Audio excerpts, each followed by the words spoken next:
Hello everyone, Ram Ram, खम्मा गणी। आप सभी का Rouse career institute Dehradun and Jaipur के इस लाइव सेशन में तहे दिल से स्वागत है। आज के लेक्चर में हम डिस्कस करने वाले हैं एक बड़ा ही महत्वपूर्ण टॉपिक, बफेलो ब्रीड्स। भैंस की नस्लों के बारे में चर्चा करेंगे आज के लेक्चर में, और बड़ा महत्वपूर्ण लेक्चर है। तो जितने भी बच्चे हैं जो हिंदी मीडियम के बच्चे हैं वो सारे 1 घंटे के लिए अच्छे से कस के पकड़ के बैठ जाइए। आपका बड़ा महत्वपूर्ण लेक्चर होगा। सारे जितने जितने आपके महत्वपूर्ण जितनी भी आपकी नस्लें हैं भैंस की, उन सब की हम डिस्कस करेंगे, चर्चा करेंगे आज के सेशन में। सबसे पहले भैंस की सामान्य जानकारी के बारे में बात करेंगे कि जो भैंस का समूह है उसको क्या बोलेंगे, भैंस का जो वैज्ञानिक नाम है वो क्या है, भैंस में जो गुणसूत्र संख्या है वो क्या होगी। तो सबसे पहले जो सामान्य जानकारी है वो मैं आपके सामने रखूंगा, और मैं कोशिश करूंगा कि इसको जल्दी संक्षिप्त में मैं आपके सामने रखने की कोशिश करूं, क्योंकि हमारे लिए नस्लें बड़ी महत्वपूर्ण है और नस्लों में आपके लिए इतना शानदार कंटेंट है, इतनी बड़ी आपके लिए कंटेंट तैयार किया गया है कि आप लोग जो नस्लों का लेक्चर है उसे जरूर देखें, अवश्य देखें, क्योंकि आपके लिए जो महत्वपूर्ण जानकारी है वो आज के लेक्चर में है। बाकी जो ब्रीफ में संक्षिप्त में जो जानकारी है, जो सामान्य जानकारी है, वो मैंने आपको पहले ही लेक्चर नंबर 1 और लेक्चर नंबर 2 में प्रोवाइड कर दी है। तो आप सबसे पहले लेक्चर नंबर 1 और लेक्चर नंबर 2 देखना, ताकि आपको इस पर ज्यादा फोकस नहीं करना पड़े। सबसे ज्यादा आज आपको अगर मेनली ध्यान देना है तो वो भैंस की नस्लों पे ध्यान देना है। चलिए चलते हैं समय के साथ। सबसे पहले क्या, भैंस या बफेलो। और भैंस से आप सभी लोग क्या है तो जानते हैं, पहचानते हैं, कोई भी आप में से भैंस से कोई अनजान नहीं होगा। एनिमल की स्पीसीज है कौन, हमारी भैंस। और भैंस का जो आपका वैज्ञानिक नाम होगा वो क्या, बुबेलिस बुबेलिस। जबकि हमने गाय का क्या पढ़ा, हमने 2 प्रकार की गायें पढ़ी। कौन सी, एक हमने देखी भारतीय या हमारी देसी गाय, दूसरा हमने पढ़ा विदेशी गाय। जो देसी गाय का वैज्ञानिक नाम था बोस इंडिकस, वहीं विदेशी नाम का बोस टार्सस। तो जो भैंस का हमारा वैज्ञानिक नाम होगा वो क्या आपका, बुबेलस बुबेलिस। क्या, बुबेलस बुबेलिस। जिन जानवरों के खुर 2 भागों में बटे होंगे वो कौन सी फैमिली या कौन से कुल से बिलोंग करते हैं, कौन से जो कुल है उससे अपना संबंध रखते हैं, बोविडी कुल से। भैंस का भी आपका कुल क्या होगा, बोविडी। गाय का भी बोविडी, बकरी का भी बोविडी, और भेड़ का भी क्या होगा, बोविडी। बात करें वैज्ञानिक नाम की तो क्या है, बुबेलस बुबेलिस। याद रखिएगा भाई, बुबेलस बुबेलिस किसका वैज्ञानिक नाम है, आपके भैंस का। आगे किसकी बात करेंगे भाई, उत्पत्ति स्थल की। अगर हम किसकी बात करें, भैंसों की बात करें, यानी भारतीय नस्लों की मैं बात करूं तो उनका उत्पत्ति स्थल क्या होगा, आपका भारत। जबकि विदेशी नस्लों की बात करें तो उनके उत्पत्ति जो स्थल है वो आपके अलग अलग देश होंगे, यानी अन्य देश उनके उत्पत्ति स्थल होंगे। बट हम जो इस सेशन के अंदर, इस लेक्चर में जो हम बातें करेंगे वो हम भारतीय नस्लों की बात करेंगे, क्योंकि हमारे भारत में जितनी भी भैंस की भैंसें प्रचलित है, जितनी भी भैंस की नस्लें प्रचलित है, वो सारी भारतीय नस्लें हैं, कोई भी विदेशी नस्ल नहीं है। तो उत्पत्ति स्थल सबका क्या होगा, भारत होगा। भारत का ही कोई ना कोई राज्य क्या होगा, उत्पत्ति स्थल होगा। जितनी आज हम भैंस की नस्लें पढ़ने वाले हैं उन सबका उत्पत्ति स्थल भारत का ही कोई राज्य होगा, भारत से हटके कोई राज्य नहीं होगा। देखिएगा भाई, पालतू भैंस का पूर्वज, कि जैसे मैं अगर हमारे एंसेस्टर या पूर्वज की बात करूं तो कोई ना कोई हमारे दादा परदादा थे, ऐसे ही भैंस के जो पूर्वज थे, हम भी अलग अलग प्रकार के मानव है। अभी वाले जो हम है वो कौन से, होमोसेपियंस है। वैसे आपके भैंस की बात करें तो इसके अंदर कौन सा आपका, बुबेलस अर्नी। जो बुबेलस अर्नी है वो किसके पूर्वज है, बुबेलस बुबेलिस के। तो जब भी आपसे क्वेश्चन या प्रश्न किया जाए कि जो बुबेलस बुबेलिस है उसके आपके जो पूर्वज है वो कौन है, आपके बुबेलस अर्नी। क्या होगा भाई, बुबेलस अर्नी। देखिएगा भाई, भारत में मान्यता प्राप्त भैंस की संख्या, कि भारत में जो पंजीकृत भैंसों की संख्या है वो कितनी होगी, आपकी 20 होगी। आपको मैंने अलग अलग बताया कि जो गाय की पंजीकृत नस्लों की संख्या होगी वो 53 यानी 53 होगी। भैंस की कितनी होगी, 20 होगी।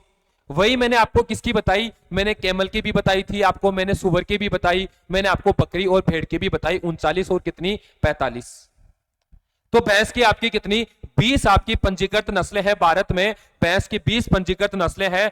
आगे देखिए भाई, राष्ट्रीय पशु आनुवांशिक संसाधन ब्यूरो की जो राष्ट्रीय पशु आनुवांशिक संसाधन ब्यूरो है कहां पे है? आपके करनाल के अंदर। और करनाल के अंदर जो हमारा जो नब्जर है यानी जो NBAGR है यानी राष्ट्रीय पशु आनुवांशिक संसाधन जो ब्यूरो है, इसके अकॉर्डिंग जो भारतीय भैंसों में जो पंजीकृत संख्या है वो भी कितनी है? 20 है।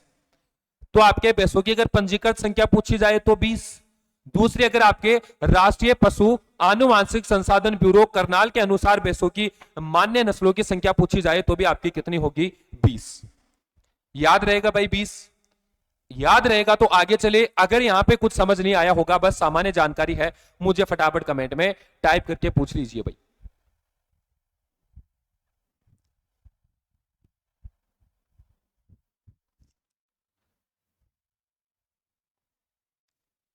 चलिए भाई आगे। भैंस से संबंधित सामान्य जानकारी। क्या? भैंस से संबंधित सामान्य जानकारी। सामान्य जानकारी में क्या है कि जो भैंस का समूह है या ग्रुप है, अगर आपकी भैंस एकल अवस्था में है यानी अकेले रहती है तो हम क्या कहेंगे? आमतौर पे बोलते हैं कि भैंस आ रही है, भैंस जा रही है। अगर आपके झुंड के अंदर भैंसे अगर आपकी 10-20 एक साथ है तो हम क्या बोलेंगे कि भाई जो भैंस है किसके अंदर? झुंड के अंदर आ रही है। किसका झुंड आ रहा है? भैंसों का झुंड आ रहा है, भैंसों का झुंड जा रहा है, या भैंसों का झुंड तालाब पे आया है। ये क्या है? तो जो भैंसों की आपका जो ग्रुप है या समूह है उसको क्या बोलते हैं बच्चे? हर्ड या झुंड बोलते हैं। क्या? हर्ड या झुंड बोलते हैं। याद रहेगा भाई, भैंसों का जो समूह है उसको झुंड, गाय का समूह है उसको भी झुंड, और जो भेड़ बकरी का समूह है उसको क्या? फ्लोक या ट्रिप बोलते हैं। मैथुन क्रिया, मैथुन क्रिया को क्या बोलेंगे भाई? सर्विंग बोलेंगे। चाहे गाय हो चाहे भैंस हो, दोनों में जो मैथुन क्रिया है उसको क्या बोलते हैं? सर्विंग बोलते हैं।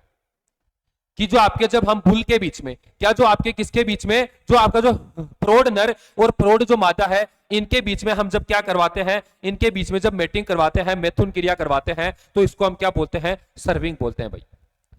बच्चा देने की क्रिया, अगर आपकी जो गाय है उसकी जो बच्चा देने की क्रिया है यानी उसकी जो प्रसव क्रिया है, उस प्रसव क्रिया को क्या बोलेंगे भाई? काविंग बोलेंगे। और काविंग क्यों बोलेंगे? क्योंकि जो नवजात बछड़ा है उस नवजात बछड़े को क्या भाई? काफ बोलेंगे। क्या? बुलकाफ या काफ बोलेंगे। उसी काफ के चलते हमने क्या कह दिया कि जब काफ देगी कोई भी गाय में जो प्रसव क्रिया होगी तो क्या देगी? वो काफ देगी। और जो काफ देने की जो क्रिया है उसको क्या बोलेंगे? काविंग बोलेंगे भाई, काविंग। याद रहेगा काविंग। चलिए, नवजात बछड़ा, नवजात बछड़े को क्या बोलते हैं? काफ बोलते हैं। जो आपके गाय का बछड़ा होगा उसको क्या बोलेंगे? काफ बोलेंगे। और जो भैंस का बछड़ा होगा उसको क्या? बफेलो काफ बोलेंगे। क्या? बफेलो काफ। देखिएगा भाई आगे, वयस्क मादा और वयस्क नर। वयस्क मादा आपकी कौन सी? हिपर काफ। कि वयस्क मादा कौन सी? जो किसके आपकी जो कौन सी मादा? जो आपकी नवजात मादा और जो प्रौढ़ मादा है, इन दोनों के जो बीच की अवस्था है वही क्या है? आपकी वयस्क मादा। यानी जो आपका छोटा बछड़ा है और एक आपकी जो बड़ी भैंस है, यानी क्या? एक आपकी जो छोटी बछड़ी है भैंस की और एक जो बड़ा आपकी जो बछड़ी है यानी जो प्रौढ़ मादा है, उन प्रौढ़ मादा के जो दोनों के बीच की अवस्था है वो क्या है? आपकी हिपर काफ। यानी हिपर काफ क्या है? अभी आपकी अनफर्टाइल है पर आने वाले समय में फर्टाइल होगी और कोई ना कोई बच्चा पैदा करेगी, यानी इसके अंदर प्रसव क्रिया भी होगी, यानी प्रेगनेंसी गेन करेगी, यानी क्या होगी? यानी गर्भ धारण करेगी और गर्भ धारण करने के बाद में कोई बच्चा देगी। ये क्या है? आपकी हिपर काफ। वयस्क नर, वयस्क नर आपका क्या होगा? बुलकाफ। जो वयस्क नर है यानी जो आपका बछड़ा है, कौन सा बछड़ा? जो आपके भैंस का नर बछड़ा है और आपके जो भैंस का क्या, जो किसकी बात करें? अगर आपके प्रौढ़ नर की बात करें, प्रौढ़ नर यानी जो भैंसा है, उस भैंसा और जो बछड़े के बीच की जो अवस्था होगी वो आपकी क्या है? वयस्क नर है, जिसको क्या कहेंगे भाई? बुलकाफ कहेंगे। प्रौढ़ मादा, प्रौढ़ मादा यानी जिसने बच्चा दिया है और जो हमको दूध भी देती है, हम उसको आमतौर पे किस नाम से पुकारते हैं? भैंस के नाम से। जितने भी बच्चे ग्रामीण इलाके के हैं उनको भी आमतौर पे पता होगा, और शहरी बच्चों को भी इतना तो पता होगा कि किसके नाम से पुकारेंगे भाई? भैंस के नाम से। जो बड़ी है, जो कैसी है? प्रौढ़ है, यानी जो एडल्ट स्टेज में आ चुकी है, उसको किसके नाम से? भैंस के नाम से। और जो भैंस का जो क्या होगा? जो नर होगा, जो प्रौढ़ नर की बात करें, आमतौर पे आपने जो गांवों में एक लोकल शब्द है, चाहे आप हरियाणा की बात कर लीजिए चाहे राजस्थान की बात कर लीजिए, कौन सा? पाडा। और जो पाडा है वही आपका क्या है?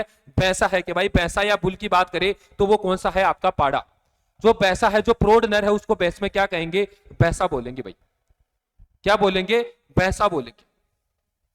बंदियाकृत नर, बंदियाकृत नर का मतलब क्या है? कि जिनके वर्षण की बात करें, जो वर्षण है उनको डिस्ट्रॉय कर दिया गया है, जो वर्षण है उनको क्या डैमेज कर दिया गया है, कि अब आपका जो जो भी पाडा या जो भैंसा है, जब ये क्या स्पर्म या शुक्राणु आपका प्रोड्यूस या गेमिट आपके प्रोड्यूस नहीं कर पाएगा, इस अवस्था में क्या बोलते हैं, इसको हमें बंदियाकृत नर बोलते हैं।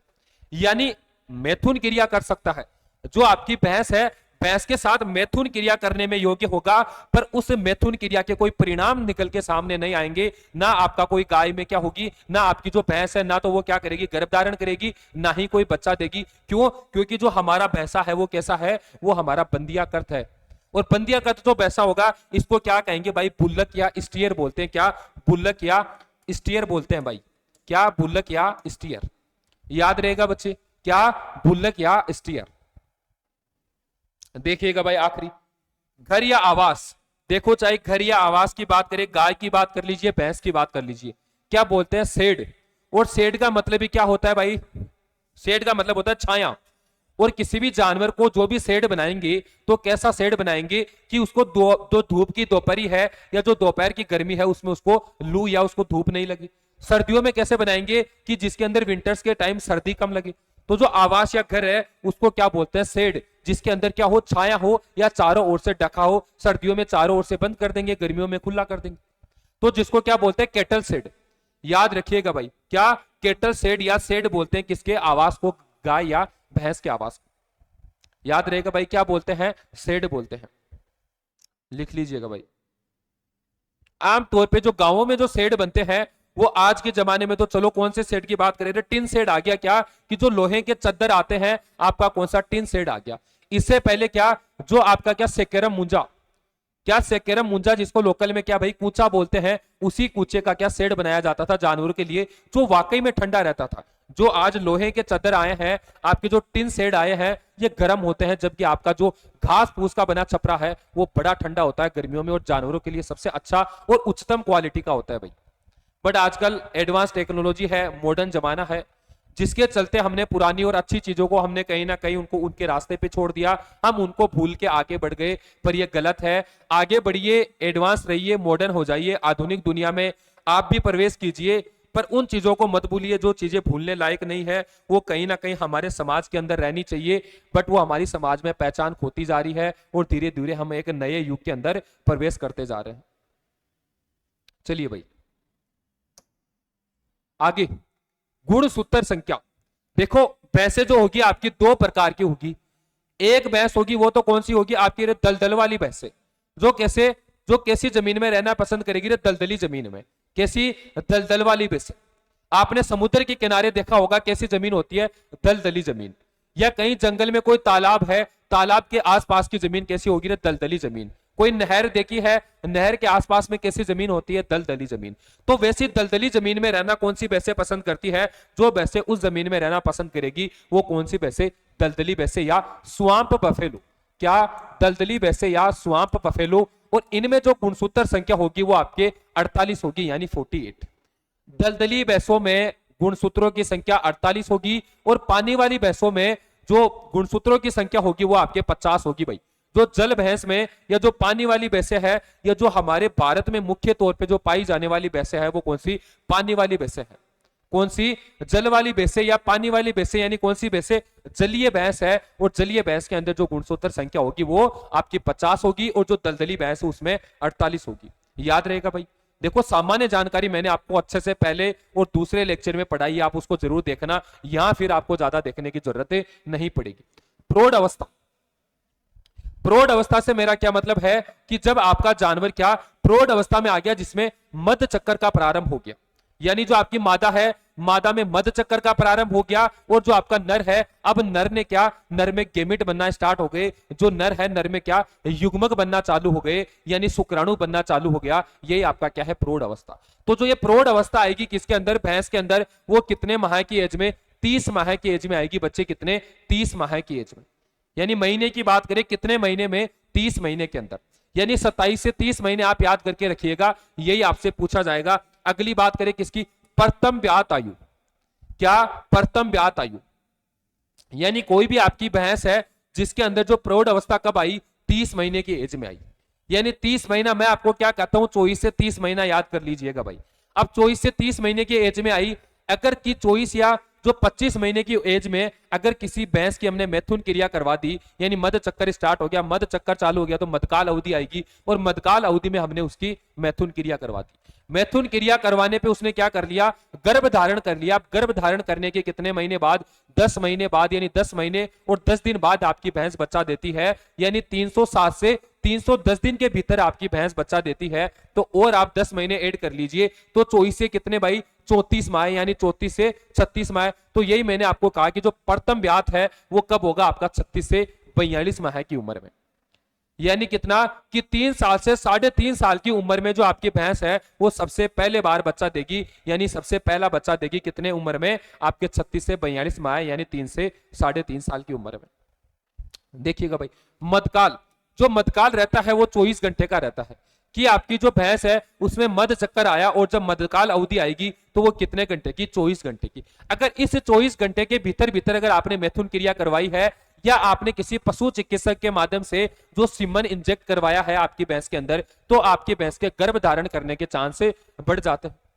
अगर आपने 24 घंटे के पीरियड निकलने के बाद में अगर आपने मैथुन क्रिया करवाई है तो अब आपके जो गर्भ धारण करने के चांस है वो बिल्कुल ही क्या, रिड्यूस, यानी बिल्कुल ही ना बराबर हो जाते हैं। मध चक्कर 21 दिन, अगर यानी आपने इन 24 घंटे के अंदर अगर आपने इस मधकाल के अंदर अगर आपने मैथुन क्रिया नहीं करवाई तो अगली बार अब जब आपको मौका मिलेगा वो कब, 21 दिन बाद मिलेगा। यानी जो गाय भैंस में जो मध चक्कर अवधि है, यानी जो मध चक्कर जो लौट के आता है, जो मध चक्कर की जो पुनरावृत्ति है वो हर 21 दिन पे होती है। कितने, हर 21 दिन पे होती है बच्चे, याद रखिएगा भाई। मधकाल अवधि 24 घंटे, मध चक्कर पुनरावृत्ति 21 दिन, और दूसरा किसकी बात करें, आपके जो प्रौढ़ अवस्था की बात करें 30 माह है, और प्रथम ब्यात 36 से 42 माह है।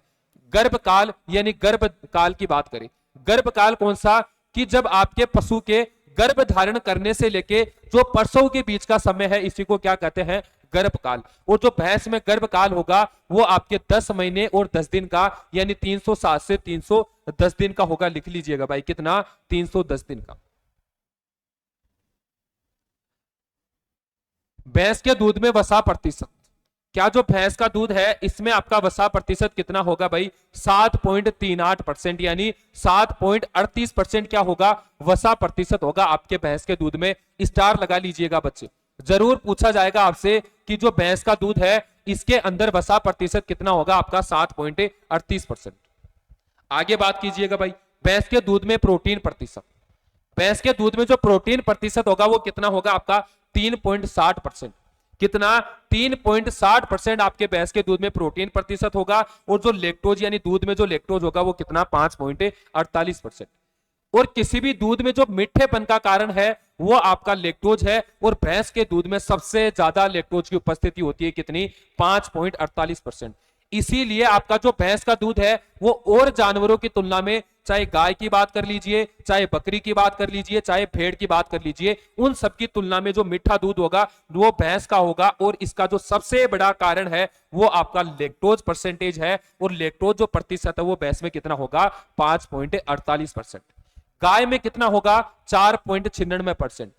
गाय में कितना होगा, 4.96%। और जो भेड़ बकरी है उनके अंदर किसकी तुलना में कम होगा, आपके गाय और भैंस की तुलना में। इसीलिए बकरी का दूध कम पीते हैं लोग, बकरी का दूध पीना कम पसंद करते हैं। क्यों, क्योंकि वो मीठा नहीं होता है। मीठा इसलिए नहीं होता, उसमें लैक्टोज परसेंटेज कम होता है।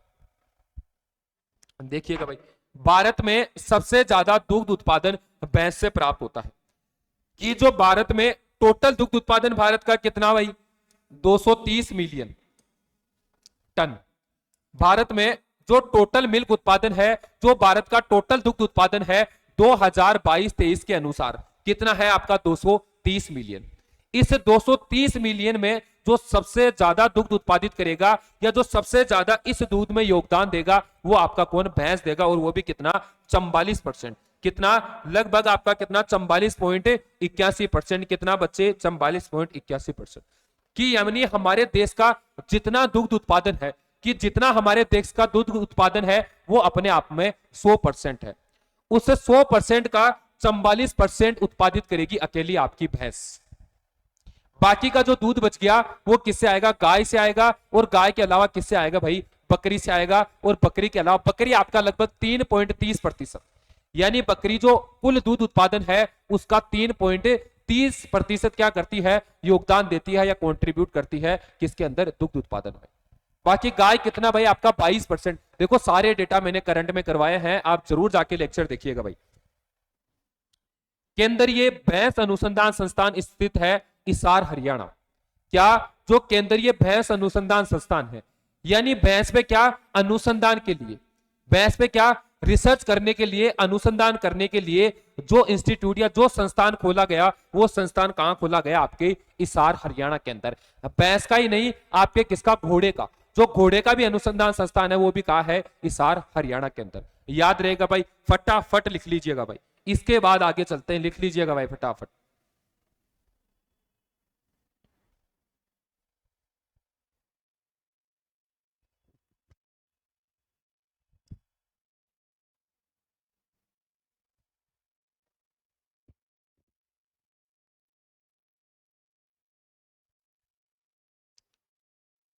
लिख लीजिए भाई फटाफट, फिर आगे चलते हैं। पढ़िएगा बच्चे, आपके लिए बड़ा अच्छा कंटेंट है। अभी नस्लें मैं आपको बताने जा रहा हूं। मैंने अपनी तरफ से पूरी कोशिश की है कि मैं जितना ज्ञान मेरे पास है, या जितना ज्ञान मैं कहीं से भी किसी भी स्रोत के जरिए मैं जितना ज्ञान बटोर सकता हूं, उतना ज्ञान मैं आप तक पहुंचा दूं। बट प्लीज आप इस ज्ञान की कदर कीजिए और इस ज्ञान को अपनी जिंदगी में धारण कीजिए, और धारण करने के साथ ही एक सफलता के रास्ते पे जाइए। आपको भी अच्छा लगेगा और हमको भी अच्छा लगेगा। चलिए भाई आगे का आ जाइए। अब आइए भाई बात, अब देखते हैं हम, अब है काम की बात, बड़ी महत्वपूर्ण बात।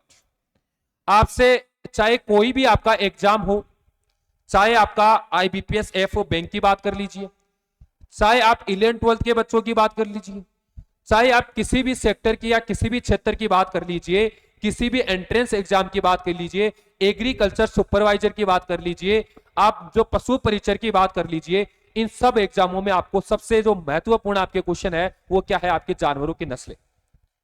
और जो आज का लेक्चर है वो हमने सबसे पहले सामान्य जानकारी पढ़ी, और अब सामान्य जानकारी के बाद में भैंस की नस्लों की बात करेंगे। और बड़ा महत्वपूर्ण कंटेंट आपके सामने लाया गया है, जितनी भी आपकी भैंसें हैं उनके बारे में जो महत्वपूर्ण ज्ञान है वो आज हमें पढ़ने वाले हैं। तो जितने भी बच्चे हैं वो सारे बैठ जाइए, फोकस के साथ, ध्यान के साथ बैठ जाइए। आगे का जो लेक्चर है वो बड़ा इंपॉर्टेंट लेक्चर है, बड़ा महत्वपूर्ण लेक्चर है। तो बात करेंगे क्या, भैंस की नस्लों का वर्गीकरण। क्या, भैंस की नस्लों का वर्गीकरण। अगर भैंस के नस्लों के मैं वर्गीकरण की बात करूं तो इनको दो भागों में वर्गीकृत किया गया है। जो आपकी भैंस की नस्लें हैं इनको दो भागों में वर्गीकृत किया गया है। एक कौन सी, आपकी भारतीय भैंस की नस्लें, और दूसरी आपकी कौन सी, विदेशी भैंस की नस्लें। यानी एक तो क्या, भारतीय भैंसों की नस्लें और दूसरी विदेशी भैंसों की नस्लें। भारतीय भैंसों की नस्लें कौन सी, जिनका उत्पत्ति स्थान भारत है, यानी जिन भैंसों का उत्पत्ति स्थल भारत का ही कोई राज्य है, भारत का ही कोई जिला है, या भारत का ही कोई विशेष क्षेत्र है। यानी जिन भैंसों का उत्पत्ति स्थल भारत का राज्य है, कोई भारत से बाहर का राज्य जिनका नहीं है, या कोई अन्य देश जिनका उत्पत्ति स्थान नहीं है, वो आपकी क्या है, भारतीय भैंसें। विदेशी भैंसें कि जिनका उत्पत्ति स्थल भारत या भारत का कोई राज्य नहीं होके कोई विदेश या कोई विदेशी देश का राज्य है, यानी कोई अन्य देश का राज्य है, तो वो आपके क्या है, विदेशी नस्लें। अगर मैं भारतीय नस्लों की बात करूं तो जो भारतीय नस्लें हैं वो कौन सी नस्लें, जलीय नस्लें हैं। कौन सी, जलीय नस्लें या पानी वाली भैंसें। कि भारत में जितनी भैंसें हैं वो आपकी पानी वाली भैंसें हैं। एक बार आप कहीं भी आपके आसपास अगर कोई भी पानी इकट्ठा होता हो, कोई भी आपके पास तालाब हो, वहां आप भैंस को छोड़ के देख लीजिए, एक बार अगर पानी में चली गई तो उसके बाद में बाहर नहीं आएगी। इसीलिए एक कहावत प्रचलित है कि भैंस गई पानी में। यानी एक बार अगर आपकी भैंस पानी में गई तो उसको वापस लाना कठोर हो जाता है हमारे लिए, वापस निकल के नहीं आती। क्यों, क्योंकि पानी वाली भैंसें है, पानी में रहना उनको पसंद है। कौन कौन सी भैंसें हैं भाई, बात कर लीजिए। जाफराबादी, जाफराबादी भी कहां का है, हमारे भारत की नस्ल है। बदावरी की बात कर लीजिए, जो बदावरी का भी उत्पत्ति स्थान है वो भी हमारे भारत का ही राज्य है। मुर्रा की बात कर लीजिए, नीली रावी की बात कर लीजिए, महसाना की बात कर लीजिए, टोडा की बात कर लीजिए, बरगुर की बात कर लीजिए। देखो भाई, बरगुर आपके गाय की भी नस्ल है और आपके भैंस की भी नस्ल है। किसकी बात कर लीजिए भाई, आगे छत्तीसगढ़ी की बात कर लीजिए, पंढरपुरी की बात कर लीजिए और किसकी मराठवाड़ी की बात कर लीजिए और किसकी लुईत की बात कर लीजिए। एक लुईत आपकी ऐसी भैंस है जिसका उत्पत्ति स्थल क्या है, असम। लिख लीजिएगा भाई, जो लुईत है इसका उत्पत्ति स्थल आपका क्या है, असम है। और एक कौन सी भैंस है, दलदल वाली भैंस है, यानी स्वाम्प बफेलो है। भारत में पाई जाने वाली नस्लों में लुईत नस्ल ऐसी है जो दलदली नस्ल है, जो असम में जिसका उत्पत्ति स्थल है, आसाम जिसका उत्पत्ति स्थल है। याद रहेगा भाई। आगे बात कर लीजिए किसकी, बन्नी, बरगुर, छिलका, इन सब की बात कर लीजिए। ये सारे किसके उदाहरण है, भारतीय नस्लों के। विदेशी नस्लें यानी जिनका उत्पत्ति स्थल भारत या भारत का राज्य नहीं होके कोई अन्य देश जिनका उत्पत्ति स्थल है, वो आपकी क्या है, विदेशी नस्लें। विदेशी नस्लें आपसे बच्चे आज तक नहीं पूछी गई है, पर मैं आपको एक आइडिया, मैं आपके दिमाग में ये बता देना चाहता हूं कि इस टाइप की आपकी विदेशी नस्लें होंगी। और विदेशी नस्लों में भी कौन सी महत्वपूर्ण नस्लें हैं, देखिएगा भाई। कलांग भैंस, कौन सी, कलांग भैंस की बात करें तो ये क्या है, आपके विदेशी नस्लें हैं। और मोस्टली जो विदेशी नस्लें होंगी वो आपके कौन कौन से देश के अंदर, आपके एक तो चाइना की बात कर लीजिए भाई, चाइना, और आगे किसकी, आगे ब्राजील और ऑस्ट्रेलिया। क्या, चाइना, ब्राजील और ऑस्ट्रेलिया, इनमें भी भाई मुख्य तौर पे भैंसें पाई जाती है। जबकि भारत क्या है, भारत के पास सबसे ज्यादा भैंसें पाई जाती है, कितनी, 109 मिलियन की। पूरे विश्व के अंदर सबसे ज्यादा भैंसें भारत में पाई जाती है, कितनी, 109 मिलियन। देखिएगा भाई, कलांग, सुलावेसी, फुलिंग। जो फुलिंग भैंस है वो आपकी कहां से है भाई, चीन से है भाई। कहां से, चीन से। जो फुलिंग भैंस है इनका जो उत्पत्ति स्थल है, जो फुलिंग भैंस का उत्पत्ति स्थल है वो आपका चाइना है। इसकी बात करें भाई, कलांग, कलांग आपका क्या है भाई, इंडोनेशिया। कलांग कहां की भैंस है, इंडोनेशिया की भैंस है। काराबो, साहो पाउलो, सुई न्यू की बात करते हैं, किसकी, पाउलो की बात करते हैं, सुई न्यू की बात करते हैं, और किसकी बात करते हैं भाई, कवाई काम, किसकी, कवाई काम की बात करते हैं भाई, कवाई काम। और अगली इंपॉर्टेंट कौन सी है ये भाई, आप कौन सी भैंस है, सिनहाला की याद रखिए भाई। जो सिनहाला भैंस है वो आपके विदेशी है। जब भी आपको कोई 4 एग्जाम्पल दिया जाए और आपको पूछा जाए एक कौन सी विदेशी नस्ल है, तो सिनहाला आपकी बड़ी महत्वपूर्ण है। ब्राजील की काली और ब्राजील की लाल, क्या, ब्राजील की काली और ब्राजील की लाल भी क्या है, भैंस की नस्लें हैं। ये मैंने आपको बेसिक और सामान्य जानकारी दी है। अब हम एक एक भैंस के बारे में बात करेंगे। सबसे पहले किसके बारे में, चलिए, या भारतीय नस्लों के बारे में। चलिए भाई आगे चलते हैं, आ जाइए भाई। अब सारे बच्चे ध्यान दीजिएगा भाई, सबसे ज्यादा महत्वपूर्ण नस्ल है आपकी भैंस की मुर्रा। मुर्रा भारत में सबसे ज्यादा प्रचलित नस्ल है, सबसे ज्यादा दूध देने वाली नस्ल है। तो जितने भी बच्चे हैं प्लीज ध्यान से पढ़िएगा, ध्यान केंद्रित होकर पढ़िएगा। बड़ी आपकी महत्वपूर्ण नस्ल है मुर्रा। सबसे पहले किसकी बात करेंगे, मुर्रा की।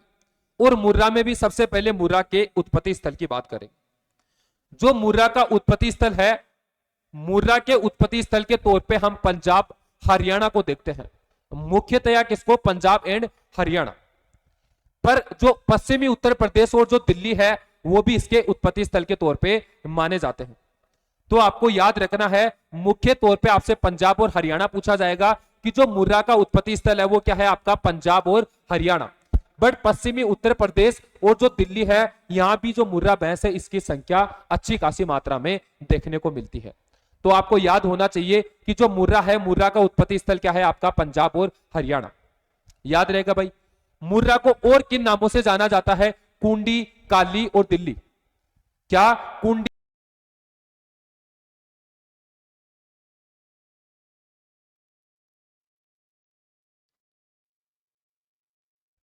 हाँ जी भाई। अब क्या देखेंगे हमें, कुंडी।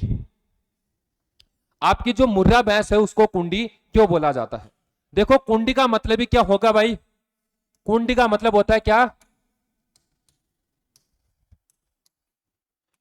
कुंडी का मतलब किससे लेते हैं, कुंडी का जो मतलब लेंगे वो किसे, घुमावदार से।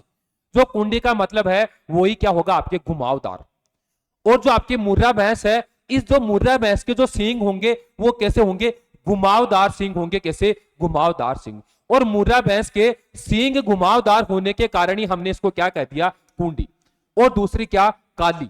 जो आपकी मुर्रा भैंस है इसका रंग कैसा होगा भाई, गहरा काला रंग होगा। कि जो आपकी मुर्रा भैंस है इसका रंग कैसा होगा, गहरा काला रंग होगा, और गहरा काला रंग होने की वजह से इसको हमने क्या कह दिया, काली। तो जब भी आपको दिल्ली, कुंडी, काली ये नाम सुनने को मिले तो आपके दिमाग में एक ही चीज आनी चाहिए कि मुर्रा भैंस की बात हो रही है। चलिए भाई, मुर्रा भैंस शारीरिक विशेषताएं, कि ऐसी कौन सी शारीरिक विशेषताएं हैं कि अगर मेरे सामने एक भैंसों का झुंड खड़ा कर दिया जाए, क्या भैंसों का हर्ड या झुंड खड़ा कर दिया जाए और मुझे कहा जाए आप मुझे इनमें से मुर्रा पहचान के दे दीजिए, या आप इनमें से मुर्रा को पहचान लीजिए कि इतनी भैंसों में से मुर्रा भैंस कौन सी है। तो क्या अगर आपको सिम्टम या आपको जो शारीरिक विशेषताएं हैं अगर वो आपको पता होगी तो आप आसानी से पहचान लोगे, नहीं पता होगी तो आप नहीं पहचान पाओगे। बट मैं आपकी मदद करूंगा किसको पहचानने में, मुर्रा भैंस को। मुर्रा भैंस का कलर कैसा होगा, गहरा काला कलर होगा। कैसा कि जो और आपकी भैंसें हैं उन भैंसों की तुलना में जो मुर्रा भैंस है उसका कलर कैसा होगा, गहरा काला होगा, यानी बिल्कुल काले रंग की नस्ल होगी कौन सी, आपकी मुर्रा। मुर्रा के आपके जो पैर है, नीचे के जो पैर होंगे वहां पे आपके व्हाइट कलर होंगे, पूंछ का जो अंतिम सिरा है उस पे आपका व्हाइट कलर होगा, जो माथा है माथे के ऊपर भी क्या होगा, व्हाइट कलर होगा।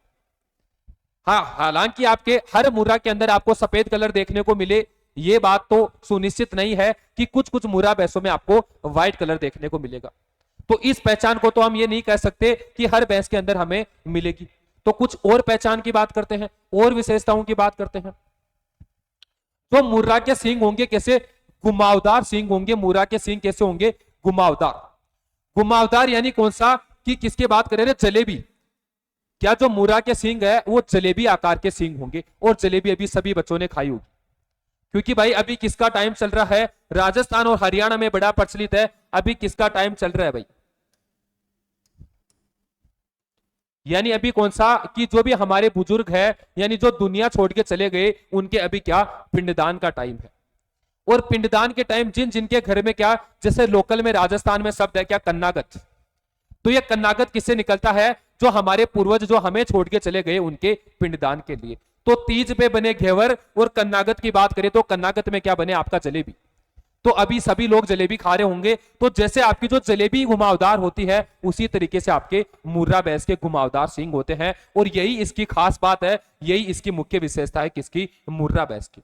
देखिएगा भाई, इसका रंग आमतौर पर गहरा काला होता है तथा पूंछ, चेहरे और कभी कभी अंगों पर सफेद निशान पाए जाते हैं। यही मैंने आपसे कहा कि ये जरूरी नहीं कि सफेद निशान होंगे ही, पर कुछ मुर्रा भैंस के जानवर ऐसे होंगे जिनमें सफेद निशान की उपस्थिति होगी। अगला क्या बताई मैंने खास बात, कि कसकर मुड़े हुए सींग यानी सींग जलेबी के आकार के इस नस्ल की एक महत्वपूर्ण विशेषता है। आप तो याद रखिएगा, जो घुमावदार मुड़े हुए जलेबी के आकार के जो सींग है वो किसकी खास बात है, वो मुर्रा भैंस की खास बात है, याद रहेगा। उत्तरी भारत में मुख्यतः घी के लिए पाले जाने वाली नस्ल है कौन सी, मुर्रा। यानी भारत में सबसे कुशल दूध और मक्खन वसा उत्पादक। कि अगर उत्तरी भारत की मैं मुख्यतया बात करूं तो घी और दूध के लिए पाले जाने वाली मुख्य नस्ल है कौन सी, मुर्रा। यानी आपका क्या है, कुशल दुग्ध उत्पादन और मक्खन उत्पादक नस्ल है आपकी कौन सी, मुर्रा। यानी अच्छा खासा आपका दूध भी उत्पादित करेगी और आपकी उस दूध में वसा परसेंटेज या फैट परसेंटेज भी अच्छा खासा होगा। यानी जो मुर्रा है वो अपने एक पीरियड के अंदर कितना, आपके 2500 लीटर तक दूध उत्पादित करेगी। कितना, 2500 लीटर तक प्रति ब्यात दुग्ध उत्पादन करेगी कौन सी, आपकी मुर्रा भैंस। चर्चा करते हैं भाई अगली स्लाइड की। देखिए, मक्खन में वसा की मात्रा 7.83%। कि जो मुर्रा भैंस है, मुर्रा भैंस जिस दुग्ध का उत्पादन करेगी उस दुग्ध में जो वसा प्रतिशत होगा वो आपका कितना, 7.8% होगा। कितना, 7.8%। यानी जब भी आप किसी भी डेयरी के अंदर दूध लेके जाते हो तो जो आपकी मशीन है वो दो चीजें दिखाती है मेनली, एक तो आपकी फेट और दूसरा एसएनएफ। यानी फेट यानी वसा। तो आपका जो मुर्रा भैंस के दूध में जो वसा दिखाएगी वो कितना, 7.8%। और जो एसएनएफ की बात करें वो कितना दिखाएगी, आपका 9%। यानी सॉलिड नॉट फेड। यानी जिस दूध से हम वसा निकाल लेते हैं उसके बाद में उसमें क्या बचता है, एसएनएफ बचता है, और उस दूध को हम क्या बोलते हैं, सेपरेटा दूध। इसकी हम दुग्ध उत्पादन की बात करेंगे, जब हम दुग्ध विज्ञान की बात करेंगे तब हम चर्चा करेंगे, विवरण में पढ़ेंगे, डिटेल में पढ़ेंगे। फिलहाल आपका इतना ही। औसत दुग्ध उत्पादन प्रति ब्यात 1500 से 2500 किलोग्राम तक होता है। कि जो आपकी मुर्रा भैंस है ये मुर्रा भैंस जो प्रति ब्यात दुग्ध उत्पादित करेगी वो आपका 1500 से 2500 किलोग्राम तक करेगी। यानी मुर्रा भैंस अपने एक दुग्ध काल में 1500 से 2500 लीटर तक दुग्ध उत्पादन करेगी। पूरे भारत में सबसे ज्यादा दुग्ध उत्पादित करने वाली नस्ल है कौन सी? मुर्रा। उत्तरी भारत में मुख्यतया घी के लिए पाली जाने वाली नस्ल, जिसके सींग जलेबी की तरह घुमावदार होंगे, जिसका रंग कैसा होगा? जेट ब्लैक यानी काला रंग होगा। ये सारी किसकी विशेषता है? मुर्रा भैंस की विशेषता है। इसका उपयोग निम्न स्तर की स्थानीय भैंसों को वर्गीकृत करने के लिए भी किया जाता है। वर्गीकृत से मेरा क्या मतलब है? जो स्थानीय भैंसें हैं यानी जिनका अभी पंजीकरण नहीं हुआ, जिनको मान्यता नहीं मिली, अगर उन भैंसों की मैथुन क्रिया किसके भैंसे के साथ, अगर हम मुर्रा के भैंसे के साथ अगर उनकी मैथुन क्रिया करवाते हैं तो कहीं ना कहीं उनके अंदर जो दुग्ध उत्पादन है वो उसमें बढ़ोतरी हो सकती है, जो वसा प्रतिशत है उसमें बढ़ोतरी हो सकती है, जो शारीरिक विकास है वो हो सकता है। और जब ये चीजें होंगी तो वो कहीं ना कहीं जो अपनी जो लोकल भैंसे, स्थानीय भैंसे है, उनसे उसको क्या कर देंगे? अलग कर देंगे। और अलग कर देंगे तो उसको एक विशेष पहचान मिल जाएगी। इसीलिए मैंने यही तो कहा वर्गीकृत करने के काम में आते हैं, यानी सेपरेट करने के लिए किसका यूज करते हैं? मुर्रा भैंस का। तो जब भी आपसे प्रश्न किया जाए कि स्थानीय भैंसों को वर्गीकृत करने के लिए या विशेष पहचान दिलाने के लिए कौन सी भैंस के भैंसे का यूज करते हैं, तो वो आपके मुर्रा भैंस के भैंसे का। याद रहेगा भाई। यह मुर्रा भैंस का जो सीमन है उसका भी आप यूज कर सकते हो। जो पशु चिकित्सक है उसके माध्यम से आप क्या कर सकते हो? उसके सीमन का भी यूज कर सकते हो। याद रहेगा भाई। याद रहेगा तो मैं आपको एक बार पहचान करवा देता हूं मुर्रा भैंस की। आ जाइए भाई। ये मैंने आपसे क्या कहा कि जो मुर्रा भैंस के सींग होंगे कैसे होंगे? घुमावदार होंगे। देखिएगा भाई कैसे सींग है आपके, जो मुर्रा भैंस है इसके सींग कैसे हैं आपके? घुमावदार सींग। यानी जैसे हमारी किसकी बात करूं मैं? जलेबी की बात करूं, जलेबी कैसी होती है? इसी साइज की होगी और घुमावदार होंगे। और जलेबी की तरह क्या बनाता है? रिंग बनाता है आपका किसका भैंस? किसका सींग? मुर्रा का सींग। जो किसी भैंस के अगर सींगों की जो सींगों का आकार रिंग के तरीके का होता है, क्या रिंग लाइक होता है, तो वो किसका होता है? मुर्रा का। याद रहेगा भाई। दूसरा मैंने क्या बोला? काले रंग की नस्ल है। देखिएगा भाई कैसे जेट ब्लैक काले रंग की नस्ल है कौन सी? आपकी मुर्रा भैंस। और कभी कभार आपके मुर्रा भैंस के जो जानवर है उनमें पूंछ के ऊपर, यहां आपके पैरों के ऊपर, और दूसरा किसकी बात करें? चेहरे की बात करें तो यहां पे आपको कैसे निशान मिलेंगे? सफेद निशान मिलेंगे भाई। कैसे? सफेद चिन्ह मिलेंगे। पहचान लीजिए भाई मुर्रा को। देखिए 10-20 सेकंड आप देखिए एक बार कि कैसी दिखती है आपकी मुर्रा भैंस। कभी भी आपको कोई झुंड दिया जाए तो उसमें से आप अलग कर पाओ मुर्रा भैंस को।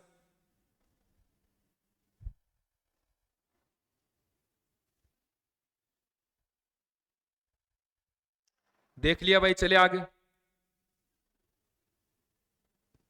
चलो भाई आगे चलते हैं। आपका मुर्रा हो गया। मुर्रा के बाद बात करते हैं किसकी? सूरती की भाई।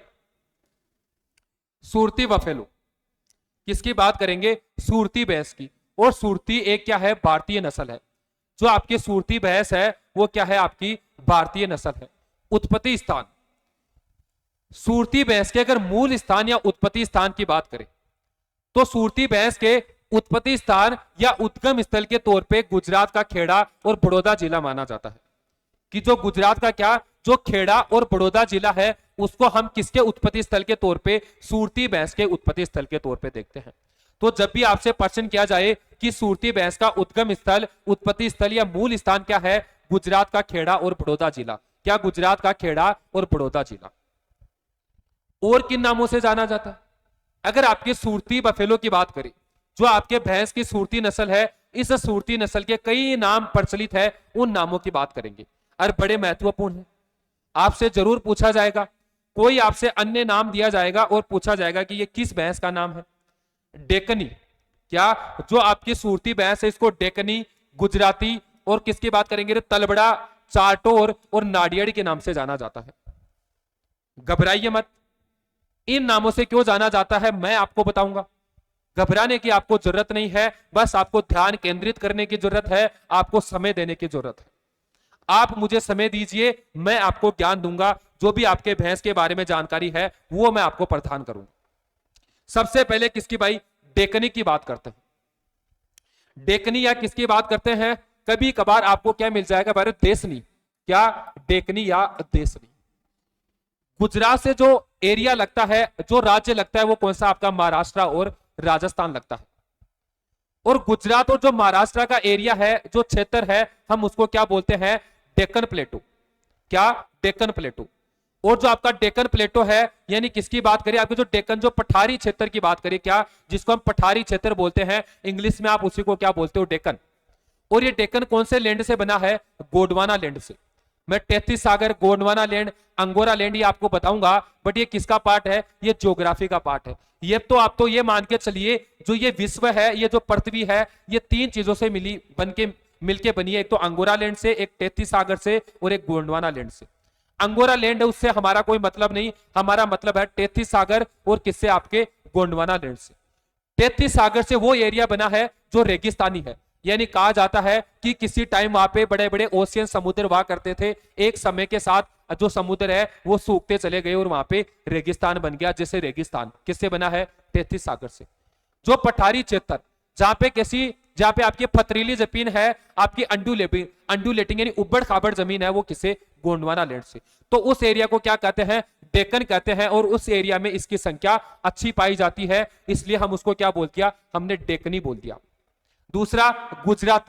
गुजरात क्या है, इसका उत्पत्ति स्थल है। और देखिए, जिसकी जहां की पैदाइश होगी उसको उस नाम से अवश्य पुकारा जाएगा।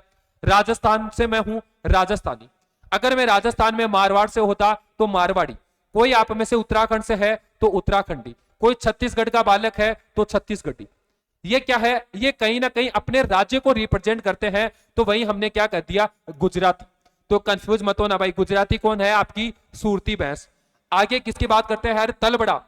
तलबड़ा और चाटोर क्या है, दोनों ही आपके गुजरात में क्षेत्र है। कौन से, तलबड़ा और चाटोर। जो चाटोर है, ये आपके किसके लिए, ये आपके तंबाकू के लिए बड़ा प्रचलित एरिया है। यहाँ पे तंबाकू की खेती अच्छी मात्रा में होती है। इसलिए जो गुजरात का चाटोर क्षेत्र है, इस चाटोर क्षेत्र को गोल्डन लीफ एरिया, यानी क्या, सुनहरी पत्ती क्षेत्र के नाम से भी जानते हैं। क्या, सुनहरा पत्ती क्षेत्र के नाम से भी जानते हैं। क्यों, क्योंकि तंबाकू में किसका यूज करते हैं, किसका उपयोग करते हैं, पत्तियों का। और यहाँ पे तंबाकू की खेती क्या, यानी बहुतायत में होती है। किसके अंदर, बहुतायत में। तो याद रहेगा भाई, तलबड़ा और चाटोर। नाडियाड़ी। नाडियाड़ी आपके गुजरात में, जो आपका अहमदाबाद है, अहमदाबाद से कुछ ही दूरी पे एक जिला पड़ता है। कौन सा, नाडियाड। और इस नाडियाड में भी क्या, सूरती की आपकी अच्छी खासी संख्या देखने को मिलती है, इसलिए हमने इसको क्या कह दिया, नाडियाड़ी। याद रहेगा भाई, नाडियाड़ी। शारीरिक विशेषताएं। शारीरिक विशेषताओं में जो सबसे मुख्य विशेषता है सूरती भैंस की, वो कैसी है, धराती के आकार के सींग। धराती, हसिया या सिक्कल शेप्ड, आप सभी लोग इससे वाकिफ हो। धराती, आपकी मम्मी को आपने कभी घास काटते हुए देखा है। घास काटने के लिए जो औजार काम में लेते हैं, जो यंत्र काम में लेते हैं, वो आपका क्या है, धराती या हसिया। जिस धराती से हम घास काटते हैं, उसी धराती का जो आगे वाला पार्ट है, जो आगे वाला भाग है, जिससे हम घास की कटिंग करते हैं, उसी के जैसा सींग होगा आपके किसका, सूरती भैंस का। तो धराती या हसिया आकार के सींग सूरती भैंस की खासियत है, या सूरती भैंस की पहचान है। याद रहेगा भाई, देखिएगा एक बार। सींग धराती के आकार के मध्यम, लंबे और चपटे होते हैं। क्योंकि जो आपकी धराती होगी वो कैसी होगी, लंबी होगी। और कैसी होगी, चपटी होगी। यानी कैसी होगी, लोहे की होगी, यानी आपके आयरन की होगी, पर कैसी होगी, ऐसी थोड़ी सी घुमावदार होगी, लंबी होगी, और कैसी होगी, चपटी होगी। वैसे किसके सींग होंगे, आपके सूरती के। यानी धराती और हसिया आकार के सींग होते हैं किसके अंदर, सूरती भैंस के अंदर। और यही इसकी मुख्य विशेषता है, किसकी, सूरती भैंस की। जो सूरती भैंस है, ये आपके मध्यम आकार की भैंस है। जब भी आपसे पूछा जाए कि भारत में सबसे हल्की भैंस या मध्यम आकार की भैंस का उदाहरण कौन सा है, तो सूरती भैंस। सूरती क्या है, आपके मध्यम आकार की भैंस है। इससे पहले देखिएगा भाई, मेरी बात सुनिए। सूरती भैंस में 2 सफेद कॉलर होगी, यानी 2 सफेद पट्टियां होगी। जो आपकी सूरती भैंस है, उसमें 2 सफेद पट्टियां होगी। एक पट्टी किधर से गुजरती है, आपके ऊपर से, जो माउथ पोर्शन है, जो चेहरा है, चेहरे से गुजरती है। दूसरी पट्टी कहां से गुजरेगी, जबड़े से। जो आपकी सूरती भैंस का जबड़े या जो छाती क्षेत्र है, इस छाती क्षेत्र से आपकी दूसरी कॉलर या दूसरी पट्टी बनती है, किसके अंदर, सूरती भैंस के अंदर। देखिएगा भाई, इस नस्ल की खासियत 2 सफेद कॉलर है। यानी जो आपके सूरती भैंस है, इसकी जो खासियत है वो 2 सफेद कॉलर है। एक जबड़े के चारों ओर और दूसरा छाती के क्षेत्र में। यानी एक जो जबड़ा होगा आपका, जो सूरती भैंस है इस जबड़े के चारों ओर और दूसरा कौन सा जो छाती क्षेत्र है, यहां आपको दूसरी सफेद पट्टी मिलेगी। तो दो दो सफेद पट्टियां किसकी मुख्य विशेषता है? सूरती भैंस की। याद रहेगा भाई, हसिया या धराती के आकार के सींग सूरती भैंस में, दो सफेद पट्टियां जो एक जबड़े के चारों ओर और दूसरी छाती क्षेत्र में, किसकी मुख्य विशेषता है? सूरती भैंस की। आगे चलिए, सूरती भैंस शरीर के वजन में हल्की होती है, और यह बात मैंने आपको पहले ही बता दी कि जो सूरती भैंस है वो वजन में अन्य भैंसों की तुलना में हल्की होगी, यानी मध्यम आकार की होगी। याद रहेगा भाई, सबसे बड़ा इंपॉर्टेंट महत्वपूर्ण क्वेश्चन है कि भारतीय नस्लों में सबसे हल्की नस्ल है, तो आपका आंसर क्या होगा? सूरती। देखिएगा भाई, इस नस्ल की विशेषता यह है कि इसके दूध में वसा का प्रतिशत बहुत अधिक होता है, 8 से 12%। यानी ये मैंने आपको नहीं कहा कि सबसे ज्यादा वसा प्रतिशत सूरती में पाया जाता है। जो सबसे ज्यादा वसा प्रतिशत पाया जाता है वो आपके भदावरी के अंदर कितना? 13% तक। बट जो आपकी सूरती भैंस है इसके अंदर जो एवरेज प्रतिशत है, जो औसतन वसा प्रतिशत है, वो सबसे ज्यादा होता है। यानी जब तक आपका दूध देगी आपका यही वसा रहेगा दूध के अंदर। ऐसा नहीं है कि आपके वो शुरू में तो 6 फैट है या 7 फैट है और बाद में आपका 8 हो गया, 9 हो गया। आपकी जो सूरती भैंस है वो पूरे दुग्ध काल में, पूरे ब्यात में कितना आपका फैट प्रतिशत या वसा प्रतिशत होगा? 8 से 12%। इसलिए अगर मैं आर्थिक स्थिति की बात करूं तो उसके अनुसार भी सबसे अच्छी भैंस की नस्ल है कौन सी? सूरती, जिसके दूध में कितना? 8 से 12% तक वसा प्रतिशत पाया जाता है। आगे देखिए भाई, सूरती सूरती के अगर उत्पादन की बात करें, दुग्ध उत्पादन की बात करें, तो प्रति ब्यात कितना होगा? 1000 से 1300 केजी। जो सूरती भैंस है, सूरती भैंस का प्रति दुग्ध काल जो ब्यात या जो पूरे ब्यात में या जो दुग्ध काल में जो दुग्ध उत्पादन होगा वो 1000 से 1300 केजी होगा। यानी जो आपकी सूरती भैंस है वो अपने एक लैक्टेशन पीरियड यानी एक दुग्ध काल में 1000 से 1300 केजी तक दुग्ध उत्पादित करेगी। याद हो गया? अगर सब कुछ समझ में आ गया तो मैं आपको सूरती की फोटो दिखा देता हूं भाई। उस फोटो के माध्यम से आप पहचानने की कोशिश करना कि जो जो बातें सर ने बताई है क्या वो सही है, जो जो पहचान सर ने बताई है क्या वो पहचान इस फोटो के साथ मैच कर रही है। ये सारी चीजें आप क्या करोगे? उसके अंदर देखोगे और मुझे कमेंट में टाइप करके दोगे कि सर हाँ जी सर सही है, या सर ये तो मैच नहीं कर रही है। क्योंकि जो जो मैंने बातें बताई है उन सबका मिलनसार फोटो के साथ होना भी जरूरी है। चलिए भाई, मिलनसार कीजिए भाई आप। ये लो, ये आपकी क्या है? सूरती भैंस। और सूरती भैंस को ही मैंने आपको क्या दे दिया? धराती दे दी भाई सूरती भैंस के साथ। क्या पता किसी बालक ने कभी हसिया ही नहीं देखी हो, कभी जो धराती है वो ही नहीं देखी हो।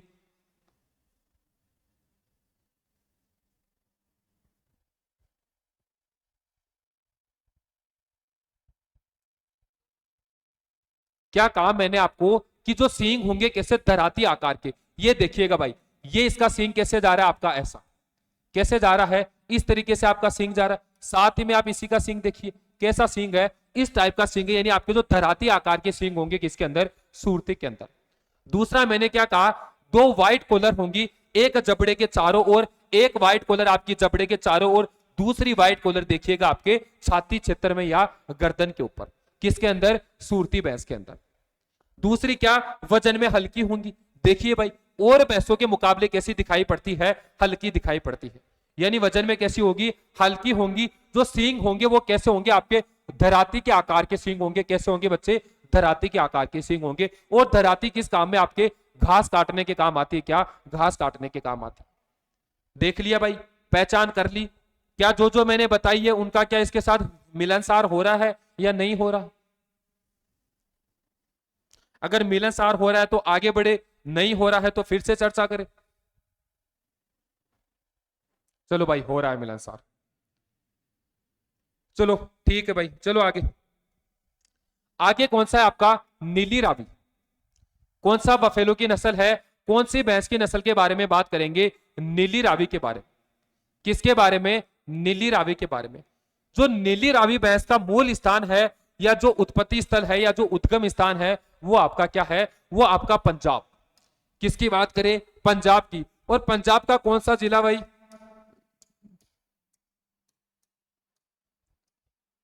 कौन से जिले की बात कर रहा हूं भाई? पंजाब के फिरोजपुर जिले की बात करूं मैं, तो जो पंजाब का जो फिरोजपुर जिला है वो किसका उद्गम स्थल है? आपके नीली रावी। नीली रावी भैंस अपने आप में महत्वपूर्ण नस्ल है और किसके साथ समानता रखती है? आपके मुर्रा के साथ। देखो मेरी बात सुनिए, नीली और रावी, इसका नाम कैसे पड़ा? नीली रावी।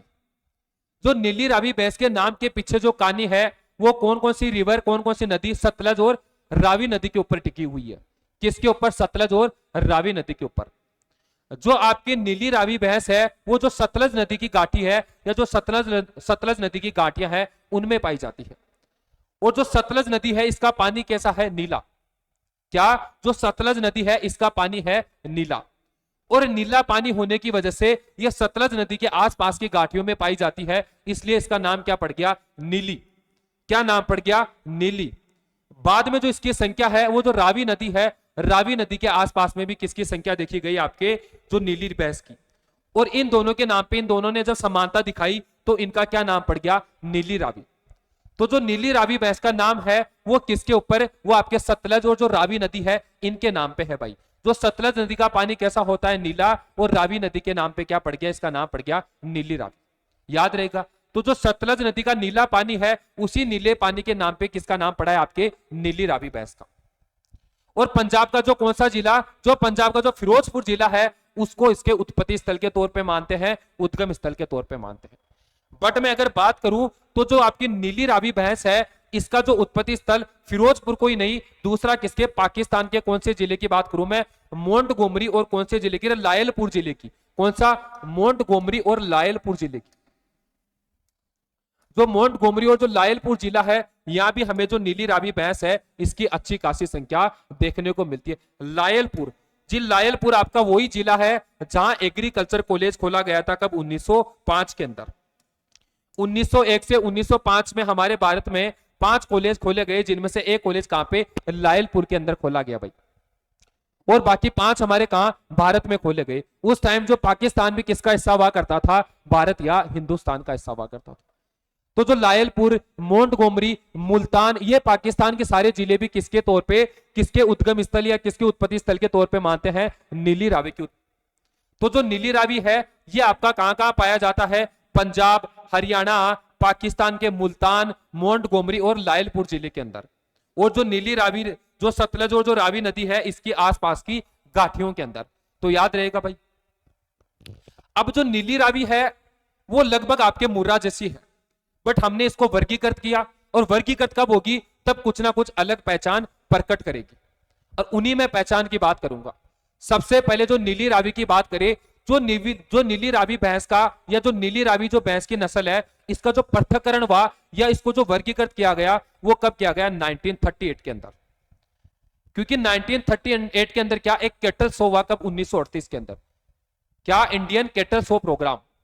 1938 में आपका इंडियन कैटल शो प्रोग्राम हुआ। और वो कब हुआ? 1938 के अंदर। उसके पहले 1930 तक की मैं बात करूं तो इसकी कोई विशेष पहचान नहीं थी। पाकिस्तान के लायलपुर, मुल्तान और जो आपकी सतलज नदी है, रावी नदी है, इन घाटियों में आपकी कौन सी भैंस थी? नीली रावी। जो इंडियन कैटल शो प्रोग्राम हुआ 1938 में, उसके अंदर देखा गया कि कहीं ना कहीं ये भैंस कुछ ना कुछ अलग समानता दिखा रही है, कुछ ना कुछ अलग प्रकट कर रही है, अलग पहचान प्रकट कर रही है। क्योंकि इसके माथे पे एक सफेद टीका दिखाई पड़ता है। क्या? एक सफेद टीका दिखाई पड़ता है। दूसरी इसमें कौन सी? बोल आइज, यानी इसका जो माथा है वो ये माथा बाहर की ओर उभरा हुआ होता है। और माथा बाहर की ओर उभरा हुआ होने की वजह से इसके आंखों के चारों ओर क्या एक दीवार बना लेता है। और दीवार बनाने की वजह से हम क्या बोलते हैं? बोल आइज। क्योंकि माथा उभरा हुआ होने की वजह से इसकी जो आंखें होती है वो कैसे संरक्षित रहती है, यानी प्रोटेक्टेड रहती है, यानी किसी प्रकार की कोई हानि आंखों को नहीं होती है। यानी चारों तरफ क्या दीवार है इसकी, क्या जो सुरक्षा के लिए किसकी दीवार है? माथे की दीवार। इसलिए हमने इसको क्या कह दिया? वोल आइज, यानी वोल आइज यानी दीवार जैसी आंखें। याद रहेगा भाई। तो जो विशेष पहचान जब 1938 के अंदर इंडियन कैटल शो प्रोग्राम हुआ, उसके बाद में 2 और कैटल शो प्रोग्राम हुए। और लास्ट में 1941 तक आते आते जो आईसीआर, क्या किसकी बात करते हैं? आईसीआर पत्रिका की बात करता हूं। किसकी भाई? आईसीआर पत्रिका की बात करता हूं। आईसीआर पत्रिका के अंदर किसको पहचान मिली? आपके नीली रावी भैंस को। और 1960 तक आते आते तो पूरी तरह यह सुनिश्चित हो गया कि जो ये नीली रावी है ये कहीं ना कहीं अलग भैंस है, ये अलग पहचान प्रकट करती है और इसको एक विशेष पहचान मिली और इसको पंजीकृत कर लिया गया, इसका पंजीकरण कर दिया गया किसका, नीली रावी भैंस। देखिए भाई वितरण, नीली रावी अभी भारत के पंजाब के फिरोजपुर, अमृतसर, गुरदासपुर जिलों में पाया जाता है। यह जानवर फिरोजपुर जिले की जीरा, फिरोजपुर, मक्खू और फाजिल्का तहसील और पंजाब के अमृतसर जिले की पट्टी और कौन सी तहसीलों की बात है, खेम कोरान, क्या खेम कोरान तहसीलों में पाया जाता है। तो आज क्या है, पंजाब में आपका मोस्ट क्या है, प्रचलित नस्ल है, सबसे ज्यादा सुप्रसिद्ध और प्रचलित नस्ल है कौन सी, मुर्रा और नीली रावी। या तो आपकी मुर्रा प्रचलित है और मुर्रा के बाद में कोई प्रचलित है तो नीली रावी है जो मुर्रा से ही समानता दिखाती है। विशेषताओं की बात करते हैं। विशेषताओं मैंने आपको क्या कहा कि इसका जो सर होगा या माथा होगा वो उभरा हुआ होगा, बोल आई जिसके अंदर होती है, क्या माथा उभरा हुआ होगा और बोल आई जिसके अंदर होती है, और माथे पे क्या होगा, सफेद रंग का टीका होगा, कैसा, सफेद रंग का टीका होगा। देखिए भाई, हाँ दूसरा और देखिए भाई, इसकी बॉडी के ऊपर क्या 5 सफेद रंग की क्या होंगी, इसकी बॉडी के ऊपर मार्किंग होंगी यानी चिन्ह होंगे। क्या इसकी बॉडी पे 5 सफेद रंग के चिन्ह होंगे, यानी 5 सफेद रंग के जो चिन्ह होंगे वो कहां होंगे, पैर पे हो सकता है, टेल पे हो सकता है, थूथन पे हो सकता है, माउथ पे हो सकता है। कितने, 5 रंग के, इसलिए हमने इसको क्या कह दिया, पंच कल्याणी। क्या, पंच कल्याणी। सतलज नदी का पानी नीला दिखाई देता है, यह सतलज नदी के आसपास पाई जाने के कारण इसका नाम नीली रावी पड़ा। कि जो आपके सतलज नदी है इसका पानी कैसा होगा, नीला होगा, और नीला पानी होने की वजह से इसका नाम क्या पड़ा, नीली रावी। इसके शरीर के ऊपर 5 सफेद रंग के चिन्ह होते हैं, इसलिए हमने इसको क्या कह दिया, पंच कल्याणी। तो पंच कल्याणी भाई कौन सी नस्ल को कहा जाता है, नीली रावी नस्ल को। भैंस के नीली रावी नस्ल को पंच कल्याणी नाम से भी जाना जाता है, याद रहेगा। चलिए भाई ठीक है, आगे शारीरिक विशेषताएं। आमतौर पर बोल आंखों वाले जानवर होते हैं, यही मैंने आपसे कहा कि कैसे, कि दीवार जैसी आंखों वाले या बोल आंखों वाले जानवर होंगे कौन से, नीली रावी के। मैंने बता दिया आपको क्यों होते हैं, क्योंकि माथा उभरा हुआ होता है, माथा उभरा हुआ होने की वजह से आंख के चारों ओर क्या एक दीवार जैसी संरचना बनाता है, इसलिए हमने इसको क्या कह दिया, बोल आंखें। और उनके माथे, चेहरे, थूथन, पैर और पूंछ पर सफेद निशान होते हैं। भाई यही सफेद निशान होने की वजह से हमने इसको क्या कह दिया, पंच कल्याणी कह दिया। क्या, पंच कल्याणी, याद रहेगा। देखिए भाई आगे, सिर लंबा, ऊपर की ओर उभरा हुआ, यानी जो सिर है यह लंबा होगा और ऊपर की ओर यानी उभरा हुआ सिर होगा किसके अंदर, नीली रावी के अंदर, तथा आंखों के बीच दबा हुआ, यानी यहां से सिर कैसा होगा, उभरा हुआ सिर होगा।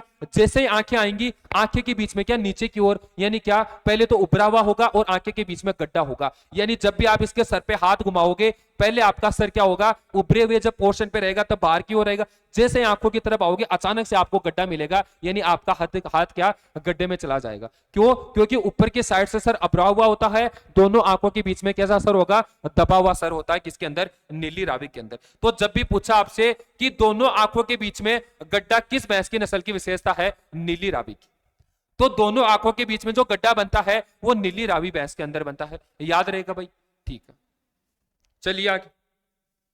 विशेष, बेल भारी काम के लिए अच्छे होते हैं। जो आपके नीली रावी भैंस है, आप उनके बेलों को, जो उसका भैंसा है उसको आप कृषि कार्यों के लिए यूज कर सकते हो भाई। किसके को, नीली रावी के भैंसे को। प्रति ब्यात दूध उत्पादन 1500 से 1850 किलोग्राम की जो आपकी नीली रावी भैंस है, ये प्रति ब्यात या प्रति दूध काल 1500 से 1850 केजी दुग्ध उत्पादित करेगी। ये भाई आपकी नीली रावी की विशेषता हो गई। जो सारी महत्वपूर्ण बातें थी वो मैंने आपको बता दी है। अब हम आगे इसकी फोटो देखेंगे और उससे आप इसकी पहचान को मिलनसार करने की कोशिश कीजिए और मुझे बता दीजिए कि सर जो पहचान आपने बताई है क्या वो इससे मिलान खा रही है या मिलान नहीं खा रही। देखिएगा भाई, ये लो,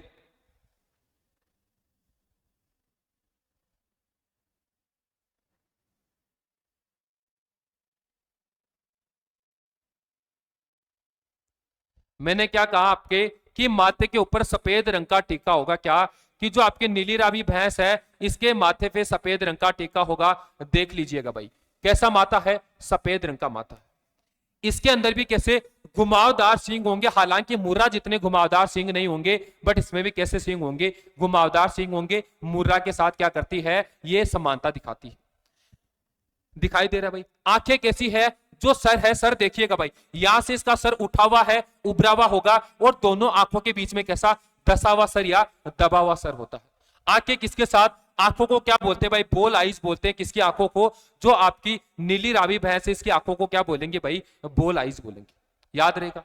मैंने क्या बोला इस पे, कि इस पे सफेद रंग, यानी पूंछ है, पैर है, थूथन है, माथा है, इस पे क्या होगा आपका सफेद रंग होगा। देखिएगा भाई, ये पैरों में कैसा है, सफेद रंग, जैसे सफेद रंग के मोजे पहन रखे हो।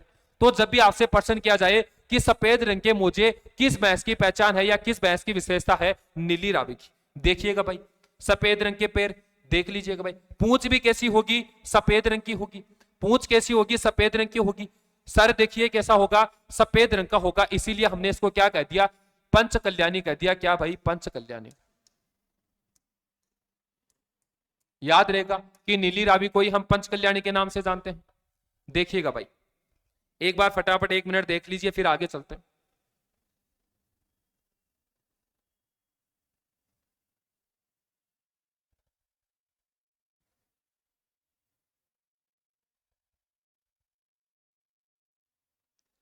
चले भाई आगे, चलो। बधावरी आपने अच्छे से पढ़ी होगी।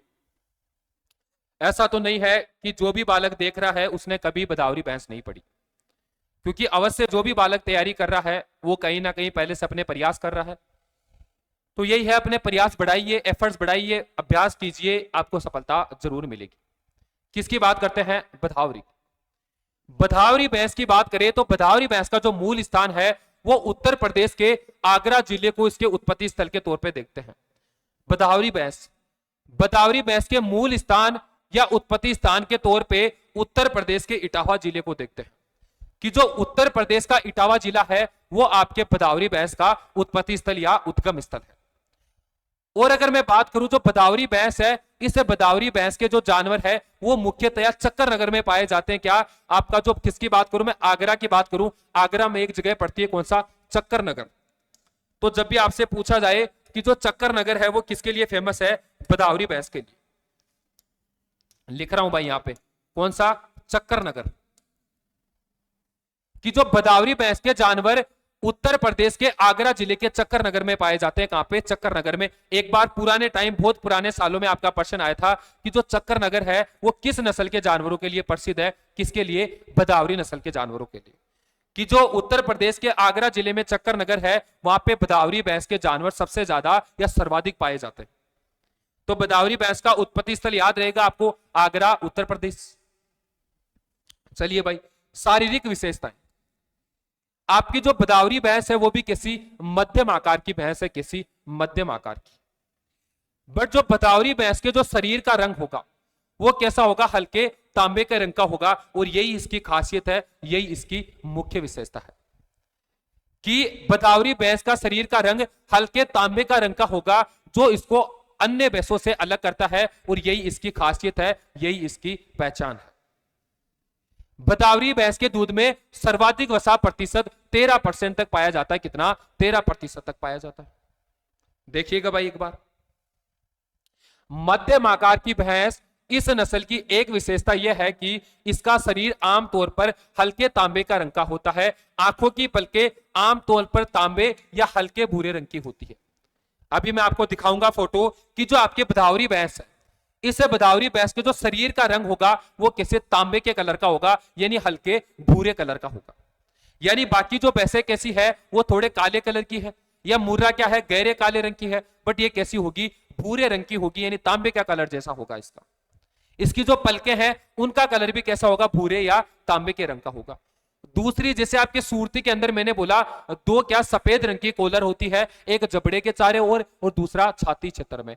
वैसे ही आपके बदावरी के अंदर भी क्या, दो सफेद रंग की पट्टियां होगी। क्या, जो आपकी बदावरी भैंस है इसमें भी दो सफेद रंग की पट्टियां होती है। और इन सफेद रंग की जो रेखाएं या जो पट्टियां हैं इनको क्या, सेवरोन बोलते हैं। क्या, सेवरोन। तो आपको याद रखना है, सेवरोन किसके अंदर मौजूद होता है, आपके बदावरी भैंस के अंदर। सेवरोन और कुछ नहीं, सेवरोन बदावरी भैंस में पाई जाने वाली सफेद रंग की पट्टियां हैं या सफेद रंग की रेखाएं हैं। याद रहेगा भाई। देखिए, गर्दन के निचले हिस्से पर सूरती भैंसों के समान दो सफेद रेखाएं सेवरोन मौजूद होती है। यानी दो सफेद कॉलर किसके अंदर, सूरती भैंस के अंदर, सेवरोन किसके अंदर, बदावरी भैंस के अंदर। जो गर्दन का एरिया है यहाँ पे सफेद रंग की रेखाएं मौजूद होंगी और उन्हीं रेखाओं को हम क्या, सेवरोन बोलते हैं। तो जब भी आपसे सेवरोन पूछा जाए, आपके दिमाग में एक ही बात आनी चाहिए कि दो सफेद रेखाओं की बात हो रही है और ये दो सफेद रेखाएं किसके अंदर, आपके बदावरी भैंस के अंदर पाई जाती है। याद हो गया भाई, आगे की ओर चले। देखिए उत्पादन विशेषता, औसत दूध उत्पादन प्रति ब्यात 800 से 1000 किलोग्राम की जो आपकी बदावरी भैंस है, ये प्रति दुग्ध काल या प्रति ब्यात 800 से 1000 केजी तक दुग्ध उत्पादित करती है। यानी आपकी जो बदावरी भैंस है उसने अगर अभी बच्चा दिया, उसमें प्रसव क्रिया हुई, अब अगली बार जो प्रसव क्रिया होगी उससे पहले पहले जो दुग्ध काल है या जो ब्यात है उसके अंदर कितना दुग्ध उत्पादित करेगी, आपका 800 से 1000 केजी। यानी जब तक इसका ड्राई पीरियड नहीं आ जाता तब तक आपको क्या, 800 से 1000 किलोग्राम तक दुग्ध उत्पादित कर देगी। ठीक है भाई। यह नस्ल मोटे चारे को मक्खन में बदलने में कुशल है और अपनी उच्च मक्खन वसा सामग्री के लिए जानी जाती है।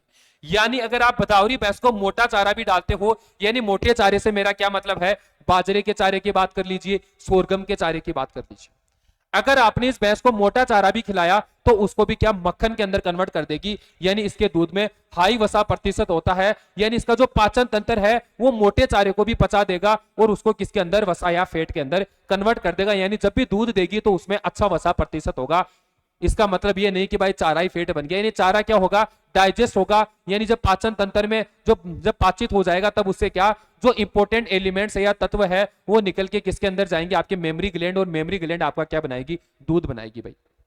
तो बदावरी भैंस के दूध में सर्वाधिक वसा यानी 13% तक पाया जाता है। क्या, सर्वाधिक वसा यानी 13% तक पाया जाता है। ये आपकी मुख्य मुख्य बातें और महत्वपूर्ण बातें मैंने आपको बता दी। एक बार फटाफट रिवीजन कर लीजिएगा, इसके बाद मैं आपको इसकी फोटो दिखा देता हूं। एक बात याद रखिए कि यूपी का चक्कर नगर बदावरी नस्लों के जानवरों के लिए प्रसिद्ध है। जब भी आपसे पूछा जाए कि चक्कर नगर किस नस्ल के जानवरों के लिए प्रसिद्ध है, तो बदावरी नस्ल के जानवरों के लिए प्रसिद्ध है।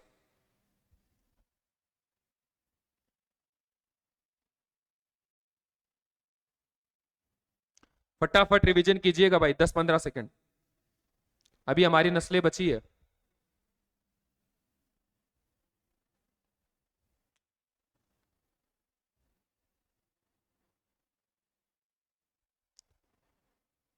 हो गया भाई, चले आगे। चलिए ये देखिए भाई फोटो, पहचान कीजिए फटाफट। जो जो मैंने आपको बताया है क्या वो बातें मैच कर रही है?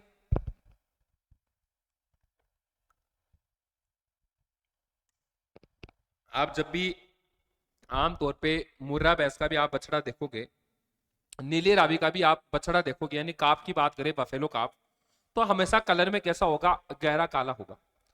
बट जो आपकी बदावरी भैंस है, इसके बछड़े की बात कर लीजिए, खुद बदावरी भैंस की बात कर लीजिए, इसका जो कलर होगा वो हल्का भूरा और तांबे के रंग का होगा।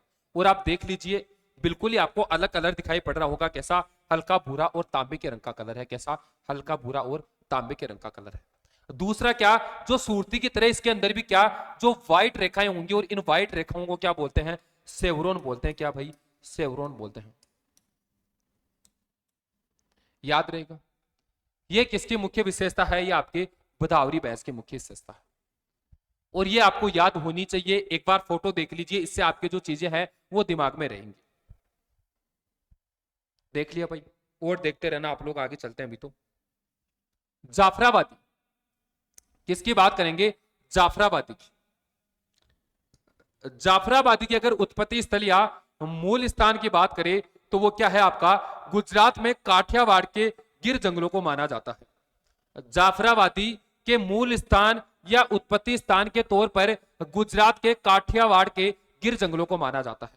कि जो आपका गुजरात रीजन है, जो गुजरात राज्य है भारत का, इसमें जो आपका काठियावाड़ है, काठियावाड़ में क्या, गिर के जंगल पड़ते हैं। और गिर के जंगल है, वहां पे जो गिर के जंगल की बात करें तो वहां भारत के प्रचलित शेर, जो गिर है वो भारत में क्या, शेरों के लिए प्रचलित है भाई। जो गिर के शेर है वो पूरे भारत, पूरे वो देश भर में क्या प्रचलित है, कहां के शेर, आपके गिर के शेर। और वहीं से आपकी कौन सी भैंस आती है, जाफराबादी। जो जाफराबादी भैंस है, इसका उद्गम स्थल क्या है, आपका गुजरात के काठियावाड़ क्षेत्र के गिर के जंगल। याद रहेगा भाई, जाफराबादी भैंस। अब सुनिए मेरे से, इसे भावनगरी, गिर या जाफरी भी कहा जाता है। इसका उत्पत्ति स्थल क्या? गिर के जंगल। अब बात करें जब जिसका ओरिजिन गिर के जंगलों से हुआ, तो धीरे धीरे लोगों ने स्टार्ट कर दिया क्या कि जो गिर के जंगलों वाली भैंस, गिर के जंगलों वाली भैंस, तो धीरे धीरे इसका नाम क्या पड़ गया? गिर। भावनगरी, गुजरात के अंदर ही आपका एक जिला पड़ता है भाई भावनगर, और भावनगर में इसकी अच्छी खासी संख्या देखी जाती है। उसके चलते चलते लोगों ने कहना स्टार्ट कर दिया कि भाई कहां की भैंस की जो तो उसको जो भावनगर की भैंस, भावनगर वाली भैंस, भावनगर वाली भैंस, चलते चलते इसका नाम पड़ा आगे जाके भावनगरी। आगे किसकी बात करेंगे भाई? जाफरी। जाफरी की बात करूं जो इसका नाम पड़ा जाफराबादी। एक कौन सा एक टाउन पड़ता है कहां के अंदर? गुजरात के अंदर, जाफराबाद। उसी जाफराबाद टाउन के नाम पे इसका नाम क्या पड़ा? जाफराबादी और जाफरी। तो ये आपको याद रहना चाहिए, भावनगरी, गिर और जाफरी किसके नाम है? ये आपके जाफराबादी भैंस के नाम है। याद रहेगा कि जाफराबादी भैंस को अन्य नाम भावनगरी, जाफरी और जाफराबादी, और आपकी किसकी बात करें? आपके गिर के नाम से भी जाना जाता है।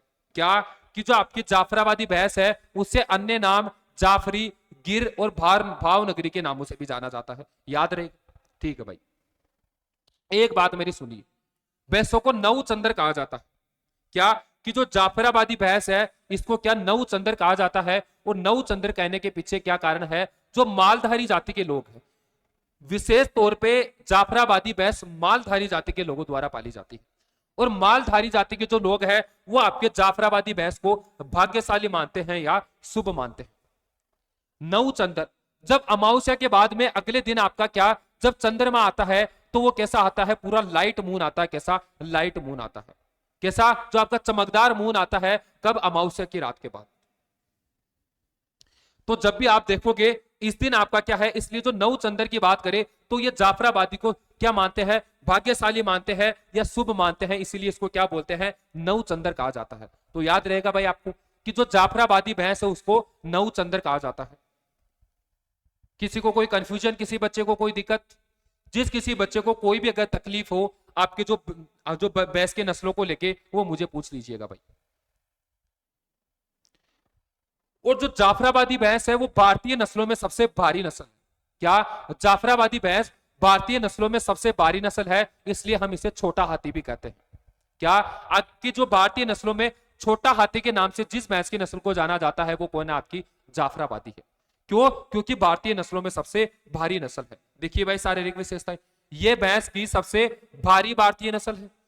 वयस्क जाफराबादी भैंसों का शरीर विशाल होता है, उनका सिर बड़ा होता है और माथा उभरा हुआ होता है, जिससे वे हाथी के बच्चे की तरह दिखाई देते हैं। कि जो आपकी जाफराबादी भैंस है ये कैसी होंगी? ये साइज या शरीर में विशाल होंगी, और माथा होगा वो बहुत ज्यादा आगे उभरा हुआ होगा। क्या? जो माथा होगा जाफराबादी में वो बाहर की ओर निकला हुआ होगा, इसलिए किसकी तरह दिखाई पड़ती है? छोटे हाथी की तरह। तो जब भी आपसे पूछा जाए छोटे हाथी के नाम से किस भैंस की नस्ल को जाना जाता है, तो जाफराबादी। चलिए भाई आगे। सींग भारी होते हैं। इसकी सींग मुझसे सुनिए भाई, बाद में देखिए आप लोग पीपीटी। सींग कैसे होंगे इसके? भारी होंगे और लंबे होंगे। यानी जब भी इसके सींग निकलेंगे भारी होंगे, लंबे होंगे, और आपके लंबे निकलते निकलते शरीर में पीछे की ओर क्या, गर्दन की ओर तरह वृद्धि करेंगे, और वृद्धि करने के बाद एक टाइम आएगा जब अंतिम सिरे से ऊपर की ओर मुड़ना स्टार्ट कर देते हैं, यानी ऊपर की ओर घूमना स्टार्ट कर देते हैं। देखिए भाई, गर्दन के दोनों ओर झुके हुए होते हैं, यानी जो सींग होंगे कैसे, गर्दन के दोनों ओर झुके हुए सींग होंगे, अंतिम सिरे से ऊपर मुड़ना स्टार्ट कर देंगे, तथा फिर एक बिंदु पर ऊपर की ओर मुड़ जाते हैं, यानी झुके हुए सींग। जो झुके हुए सींग है यानी गर्दन के दोनों ओर नीचे लटककर अंतिम सिरे से ऊपर मुड़ना किसकी विशेषता है? आपके जाफराबादी के सींगों की विशेषता है। तो जो झुके हुए सींग है या गर्दन के दोनों ओर लटके हुए सींग किस भैंस की नस्ल में पाए जाते हैं? जाफराबादी भैंस में। याद रहेगा भाई सबको? अगर सबको याद रहेगा तो मैं आगे चलूं, एक बार देख लीजिएगा भाई, 1 मिनट फटाफट।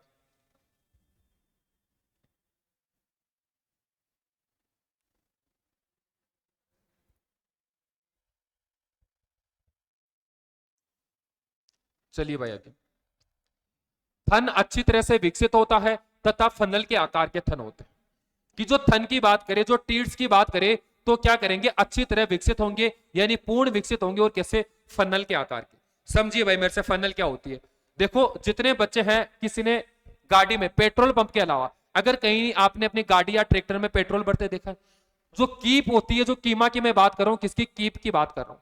जो कीप या कीमा होता है उसने देखा होगा ऊपर से कैसा होता है आपका, चौड़ा होता है, यानी उसका जो माउथ का डायमीटर है वो बड़ा होता है, जबकि नीचे से कैसे पेन की साइज का होगा। ऐसे ही इसके क्या होंगे, टीर्स होंगे, कैसे? फनल के आकार के। जो कीप है, कीप के आकार के जो फनल होते हैं या जो क्या होते हैं, जो क्या होंगे, थन होंगे या टीर्स होंगे, किसके अंदर? आपके जाफराबादी भैंस के अंदर। याद रखिएगा भाई कि फनल आकार के थन किसकी मुख्य विशेषता है? जाफराबादी भैंस की। प्रति ब्यात जो दुग्ध उत्पादन होगा 1000 से 1200 केजी। जो आपकी जाफराबादी भैंस है ये प्रति ब्यात कितना दुग्ध उत्पादित करेगी? आपका 1000 से 1200 केजी। बेल बारी होते हैं। जो जाफराबादी खुद भी क्या है? बारी है। भारतीय नस्लों में सबसे बारी है। बेल भी क्या होंगे? इसके बारी होंगे और हल चलाने तथा गाड़ी चलाने के काम आते हैं। कि जो हल चलाने और गाड़ी चलाने की, यानी जो खेत है, खेतों से घास लानी है, हरी घास लानी है जानवरों के लिए, या और कोई आपके जो घरेलू काम है, उनमें अगर कोई गाड़ी को खींचने के काम आते तो वो किसके बेल, किसका भैंसा? आपके जाफराबादी का भैंसा या जाफराबादी का जो नर है वो किसके काम आएगा? आपके गाड़ी खींचने या कृषि कार्यों के काम आएगा। इन पशुओं का पालन पोषण ज्यादातर पारंपरिक प्रजनकों द्वारा किया जाता है, जिन्हें मालधारी कहा जाता है, जो खानाबदोश होते हैं। ये मैंने आपको पहले भी बताया, मैं अभी भी बता देता हूं। जाफराबादी, जो जाफराबादी भैंस है उसका सर्वाधिक पालन मालधारी जाति द्वारा किया जाता है। क्या? जाफराबादी भैंस का सर्वाधिक पालन मालधारी जाति द्वारा किया जाता है, जो खानाबदोश है, यानी पुराने समय से पारंपरिक है, यानी पुराने समय से किसको पालते आ रहे हैं? जाफराबादी भैंस को। और जाफराबादी भैंस को क्या? नवचंद्र मानते हैं, यानी भाग्यशाली मानते हैं। ये सारी हमने जाफराबादी भैंस की बात की। अब मैं इसकी आपको एक फोटो दिखा देता हूं, देखिए भैया। मैंने क्या बोला? सींग दोनों सींग क्या गर्दन के नीचे और लटककर अंतिम सिरे से ऊपर की ओर मुड़ जाते हैं भाई। दोनों सींग क्या कि आपके गर्दन से दोनों ओर नीचे लटकते हैं, यानी दोनों सींग गर्दन से नीचे की ओर लटकेंगे, नीचे की ओर लटकने के बाद में अंतिम सिरे से ऊपर की ओर वृद्धि करना शुरू कर देंगे। यही क्या है? आपकी जाफराबादी की मुख्य विशेषता है। देखिएगा भाई, सबसे भारी नस्ल, भारतीय नस्लों में सबसे भारी नस्ल है कौन सी? आपकी जाफराबादी भैंस। कौन सी भैंस? जाफराबादी भैंस। माथा देखिएगा एक बार, बाहर की ओर ज्यादा उभरा हुआ माथा होगा, बाहर की ओर निकला हुआ सिर होगा, किसका? आपके जाफराबादी का। ये देखिएगा भाई, अलग ही आपको दिखेगा क्या? उभरा हुआ सिर होगा। याद है। थन की बात करें, किसकी थन की बात करें? कीप लाइक थन होंगे, कैसे? कीप जैसे थन होंगे, किसकी तरह? यानी फनल जैसे क्या क्या होंगे? आपके थन होंगे, किसके? जाफराबादी भैंस के। तो ये जाफराबादी की मुख्य विशेषता है। मेन शब्द याद रखिएगा, मालधारी, फनल, उभरावा सिर, सबसे भारी नस्ल, और कौन सा? नवचंद्र। ये सारे याद रखिएगा। बाकी गुजरात में काठियावाड़ के जो गिर के जंगल है उनको हम इसके उत्पत्ति स्थल के तौर पे देखते हैं। ये आपके किसकी जानकारी? ये आपकी मैंने महत्वपूर्ण जानकारी आपको प्रदान की, किसकी? जाफराबादी की। अब जो हमारी नस्लें बच गई, नागपुरी बच गई, टोडा बच गई, और कौन सी? महसाना बच गई। इसकी बात हम कल के लेक्चर में करेंगे। पहले आपका जो लेक्चर है काफी बड़ा हो गया, अब आगे की जो बातें वो कल के लेक्चर में करेंगे। आप सभी लोग तब तक इसका रिवीजन कर लेना, अच्छे से पढ़ लेना, और जो कोई चीज आपके दिमाग में हो, जो आपको नहीं समझ में आई है, वो मुझे कल के लेक्चर में पूछ लेना। बाकी आप सभी को थैंक यू सो मच, बहुत बहुत धन्यवाद।